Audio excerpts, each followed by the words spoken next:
In the heart of Jaro, Iloilo, a boy was born who would ignite the flames of reform in a colonized nation. His name was Graciano Lopez-Jaena, a journalist, a thunderous orator, and a relentless patriot. To understand the man, one must first understand the soil from which he grew. Harrow in the mid-19th century was a thriving town, known for its culture, its deep faith, and its sugar-driven wealth. Elegant ancestral homes lined the streets, and the ringing bells of the Harrow Cathedral cast a shadow over a community deeply rooted in Catholic tradition. But beyond this charm lay a reality shaped by more than 3 centuries of Spanish rule, dating back to year 1565, when the first permanent settlement was established. By the time Graciano was born in 1856, the colony was firmly under the grip of friars and officials who controlled the land, education, and the very conscience of the people. The legacy of the long-ended galleon trade had left behind a society sharply divided between the privileged Spanish elite and the native Filipinos, known as Indios. Harrow itself sat at the centre of this tension, acting as a hub of wealth in Iloilo, known for its vast sugar haciendas and outward displays of Catholic devotion. Yet beneath the prosperity, resentment brewed among the locals. Friars wielded immense power, often abusing their spiritual positions for material gain, while ordinary Filipinos bore the heavy weight of taxes and forced labour. It was into this world of profound inequality and systemic oppression that Graciano Lopez Jaena took his first breath, a child destined to challenge the system that shaped his upbringing. His parents were modest folk. His father, Placido Lopez, worked as a repairman, while his mother, Maria Jacoba Jaena, was a seamstress and a teacher. Like many mothers of her time, she dreamed of a prestigious future for her son, envisioning him as a priest. Obedient to her wishes, the young Graciano entered the St. Vincent Ferrer Seminary, where he learned the discipline of the cloth and the rigours of devotion. But deep inside, the boy from Harrow longed for a life of purpose that extended far beyond the pulpit. The seminary provided him with a front-row seat to the contradictions of colonial society. He watched as friars preached humility while living in opulence, an experience that planted seeds of doubt in his mind, seeds that would eventually grow into a revolution of words. Graciano's first ambition outside the priesthood was to become a doctor. He travelled to Manila in the 1870s, enrolling at the San Juan de Dios Hospital with the hope of healing bodies and saving lives. Manila was then a bustling colonial capital, its streets alive with the clatter of carriages and the looming presence of Spanish authority. However, the young man from Iloilo soon hit a wall of poverty and discrimination. Lacking the formal degree required to practice medicine, the doors of opportunity closed before him. His dream of medicine faded, yet his desire to serve his people burned brighter than ever. At the young age of 18, Graciano wrote Fray Botod, a daring satire that served as a direct strike at the greed and hypocrisy of the Spanish friars. The story portrayed a bloated, gluttonous, and corrupt friar who exploited the faithful to accumulate personal wealth and power. It was a bold, fearless, and dangerous piece of writing that acted as a mirror held up to colonial society, reflecting the corruption of those who claimed to be holy. Although it remained unpublished at the time, the manuscript spread like wildfire among reformists, earning Graciano both admiration and the intense hatred of the clergy. Threatened for his outspoken views, Graciano was forced to flee to Spain in 1880. He boarded a ship bound for Europe, leaving behind his homeland, but carrying with him a vision of freedom for his people. Upon arriving in Spain, he found a world entirely different from the one he had left.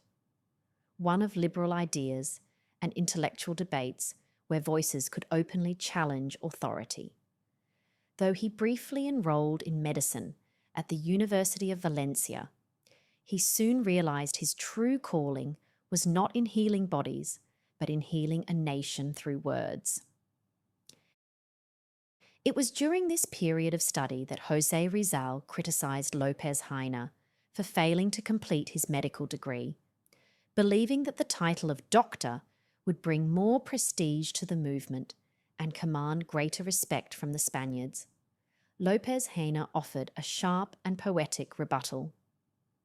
On the shoulders of slaves should not rest a doctor's cape, Rizal reportedly countermanded by stating, "The shoulders do not honour the doctor's cape, but the doctor's cape honours the shoulders." Despite this, López-Jaena remained firm, choosing to be a physician to the ills of his country rather than a doctor to individuals. In the grand halls of Madrid, the voice of the man from Iloilo began to thunder in spaces where few Filipinos had ever spoken. On April 27, 1883, he delivered a historic speech before an audience of Spanish officials and dignitaries. His words were clear and fearless, demanding that Spain treat its overseas possessions with equal care and consideration. This moment earned him the enduring title of Prince of Filipino Orators and proved that ideas, not arms, could shake the foundations of tyranny. The year 1889 marked a turning point when Graciano founded La Solidaridad, the official newspaper of the propaganda movement. Through its pages, he fought for equality, secular education, and representation in the Spanish Cortes. His words were weapons, and his pen served as a sword. He was joined in this fight by a brotherhood of reformists, Marcelo H. del Pilar, the brilliant lawyer, José Rizal, the visionary novelist, Mariano Ponce, the historian, and Antonio Luna, the uncompromising critic. Together, they formed a unified front, though it was Graciano who lit the first torch and gave the movement its fiery voice. La Solidaridad was more than just a publication. It was a vital lifeline for a nation yearning for change. It carried the echoes of the movement across the ocean, stirring hearts in both Manila and Madrid alike, as it published calls for freedom of speech and an end to friar abuses. However, the struggle to keep the paper alive was constant and grueling.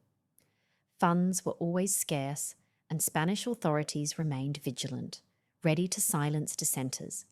Despite these pressures, Graciano pressed on, driven by an unshakable belief that words had the power to topple empires.